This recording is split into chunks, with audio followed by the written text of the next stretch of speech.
Hi guys, welcome to Restoration Revelations. This week we are going to be going old school and new school. I'm going to show you exactly what I'm working on to try and make the alignment a heck of a lot better in these cars than it ever was before. Check it out. This is like an off-the-shelf style laser level. Look at the walls over there. See it? You guys have seen these, right? These guys, a lot of guys use it for like hanging ceiling tiles, straightening up stuff, making it square, right? But I was looking at this on Amazon. I'm like thinking, I can probably apply that right to the alignment systems of these cars. So here's where I'm at so far with it. I'm not completely done with it, but it's getting really close.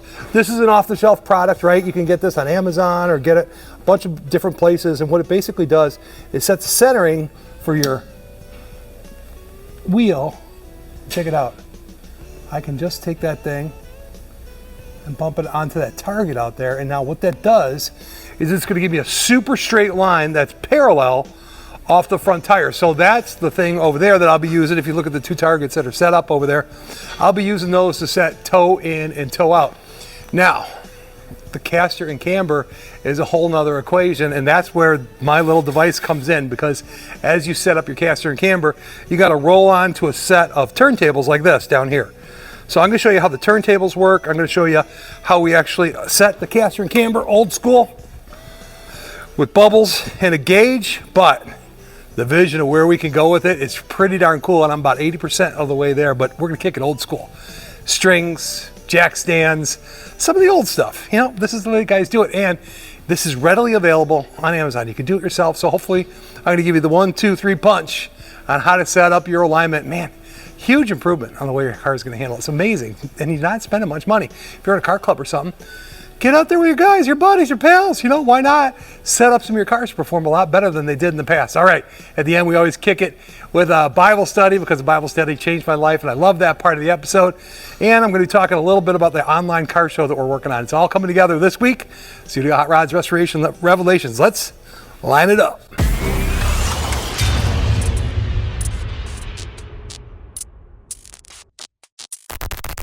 All right, guys, let's get started with this week. I'm going to be introducing you to the old school tools that you'll use to actually do an alignment on your car. It's critical to have a baseline first. So you'll do a basic alignment, so your wheels are basically straight before you start. But we're going to attach this to the wheel, show you how that works, and then we'll use the old school bubble gauge. So this is a caster camber bubble gauge, but let me walk you through exactly how it actually functions and goes together. When that's done, we're going to get the strings back out and then do our final alignment. It's a lot of work. Hopefully the tools that I'm going to make are going to make it cooler quicker. But let me show you old school. What you got to do first is you got to attach the gauge alignment tool onto the outside of the rim, right? Make sure that you're not hitting any weights or anything else as you go ahead and put it up there, because that would be kind of a bad idea, right? But that little screw on top, just put some tension on it.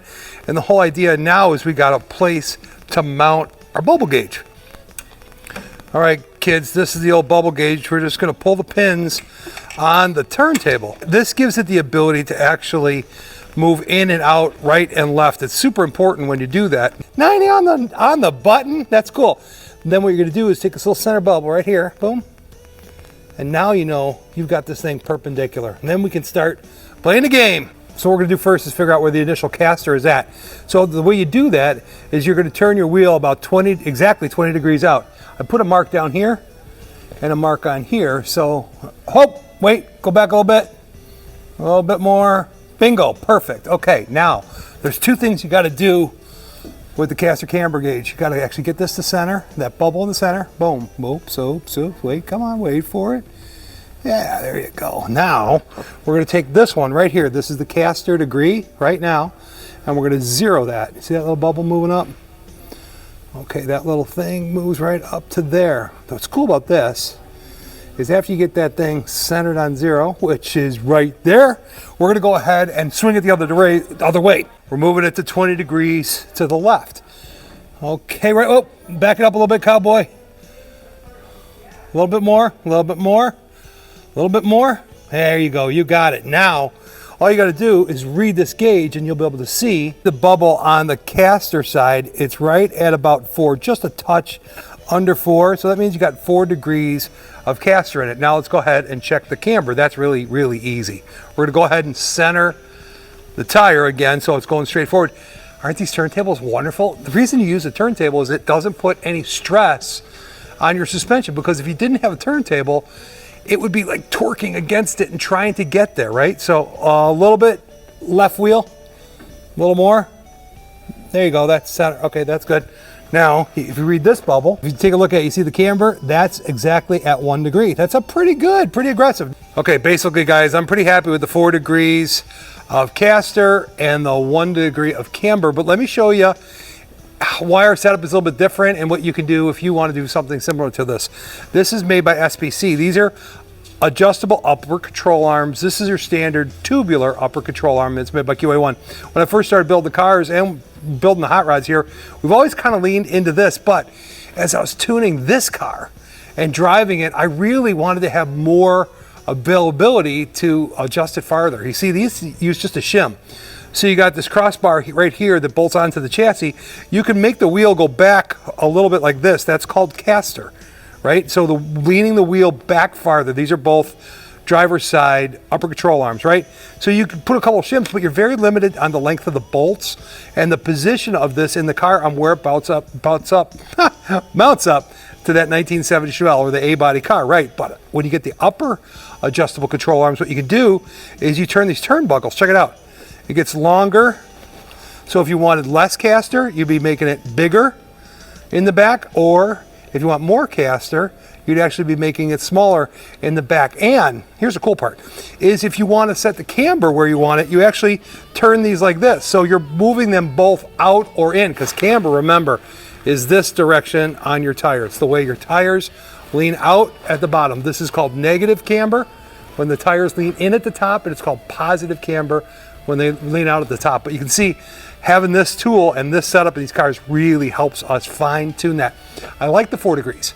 I think the caster is going to be pretty darn good. Actually, last time we just drove it, it only had 2.5. So now we're at 4. I might go up to 6. Who knows? But we'll fine tune it as we go, because every one of the cars I build is exactly the same, and it's fun for us to be able to make those kind of adjustments. The one thing I want to tell you is, if you like what we're doing, follow, subscribe, hang along with this journey, because we're always coming up with crazy stuff like that ramp I made, right, for the turnbuckle. The whole idea here is sharing with you guys the cool things that we put in the cars, and lots of times I come up with ideas and products that I'm going to offer out there. And one thing that's been going through my head is maybe I should put our whole package together with the different spring rates and the shocks. If you guys have been watching the channel, you'll see there's a lot of different things that we do to accommodate the way these things handle and drive. So I'm considering that. Let me know in the comments if you think that's a good idea or a bad idea. What we're going to do now, kids, now that we've got fine tuning on the caster and the camber where we want it, you got to reset the toe. That means you got to make sure that the car is going straight down the road. We're looking for about a 16th in, maybe a little bit more aggressive on that. I'm not that concerned about tire wear. Lots of people complain that too much toe in is going to give you excessive tire wear. In these hot rod cars, you don't get that many miles on it, and the little more aggressive toe gives you a little bit more BMW-y, sticky to the ground type of feel. All right, let me get the strings back out and let's finish up this alignment. Check it out. We're going to use some simple tools that you probably have in your garage. You got a tape measure? I'm going to think yes. You got some string? Probably. You got a plumb bob? You're going to need one of those. So check it out. All you got to do is take a couple of your floor jacks, your jack stands, tie off to there, run it all the way up to the front, and set one up on this side, and do the same thing on the other side. And what we're going to do is we're going to let that string come next to this wheel and just barely touch it. See, if you see it moving like crazy, it's really not touching it that well, and then you just bump these this way. Here, you just bump this in, or out a little bit. There you go, looking pretty good. So what we're going to do is get that line just on the edge of the tire on both sides, right? And then we'll know we have an accurate distance and the width of the tires in the back. Why does it matter? I'll tell you why it matters. Because we're going to make 2 parallel lines down the side of the car so we can measure what's going on with the front end, right? You get it? So we're going to drop a plumb bob from here straight down and mark that floor, and then we'll take a measurement, boom, boom, one side to the other. So then we'll have a number that we want to have parallel lines running alongside of the car. So let me get that done real quick. Boom, there you have it. 73 1/4 in the back. Let's get to the front of the car, and we're going to square it up with the car, and I'll show you how we square it up. It's really, really simple, but 73 1/4 is the magic number. So essentially what we did was the same thing up front, where we dropped the plumb bob down, right? We got it just touching the string. You don't want to deflect the string, and just hitting the ground. We put a mark there, and boom. You got a place to start your measurement from. You come to the other side, 73 1/4. So now we know we've got it in the right spot. Here's one trick we had to do to get it there. We had to actually center it on the center of the car. So what we're looking for is to get a even number. All right, guys, what we had to do is from the hub center of that Krager wheel, get a distance so it was equal on both sides. So now we got to maintain that 73 1/4 wide, but we got to make sure that it's the same distance on both sides so the car is actually centered. Do you get that? As you can see on this side, we got about 1 1/4 inch, 1 3/16. That's good. Now what we can do is we can measure the distance from the string right in the front and then the string in the back, and that's going to tell us our toe in or toe out. Typically what you want to do is have a little bit of toe in. Right now we have a 1/16 of an inch on each side giving us toe in. That's a good thing. All right, guys, I think we got it nailed. Still got to take it for a burn, but I think it's going to be pretty darn good. This week has been fun, hasn't it? Don't forget, like, the first week of June, we're going to be lighting up the car show. Now, our online car show where you can get a printed version, a 3D printed version of your car as a trophy and some cash. It's going to be really fun, honestly. But let me tell you, you got a whole workbench full of tools right here. My favorite tool right here is the Bible and a picture of my dog. You keep things that you love in your Bible. Keep your heart close, right? Anyways, what we're going to do this week is we're going to read in Romans. Paul wrote the book of Romans, and he's writing it to the Romans, right? About how to live a life that has the Holy Spirit in it, right? So I'm going to pick two little things, and I'm going to read Romans 7, then some out of 8. So, guys, this is pretty cool.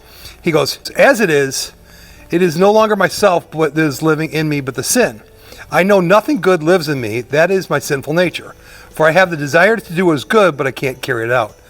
For what I do is not good, and it's not what I want to do. And if it is the evil that is doing it inside of me, I keep on doing. Now, if I do not do what I want, it is no longer I who do it, but it's the sin that lives inside of me. He's talking about the struggle that we all go through, right, as humans, right? You have a human condition, guys. And what I keep saying is, if you get the Holy Spirit in it, you get to live a different style of life. And my encouragement for you is get the Bible study. If you need a Bible, let me send it to you. I'll finish up the read right here, just real short on it. Those who live in according with the sinful nature have their mind set on what the nature desires. But those who live in accordance with the Spirit have their mind set on what the Spirit desires. The mind of a sinful man is death, but the mind controlled by the Spirit is life and peace. The sinful mind is hostile towards God and cannot submit to God's law, nor can it do so. Those controlled by the sinful nature cannot please God. However, you are not controlled by the sinful nature, but by the Spirit, if the Spirit of God lives in you. What it is when you become a believer, right? Jesus says you have to be born again. That means you're a new creation. That means you're doing things differently. So let me encourage you guys, read the Bible, get a Bible, especially Matthew, Mark, Luke, and John. They're the accounts of Jesus in his life. Either Jesus was a really crazy dude that everybody followed, or he was actually the Son of God. I think if you dig into it, you'll find out he was the Son of God, and it'll change your life. So if you need a Bible, reach out to me. I'll be happy to send it to you.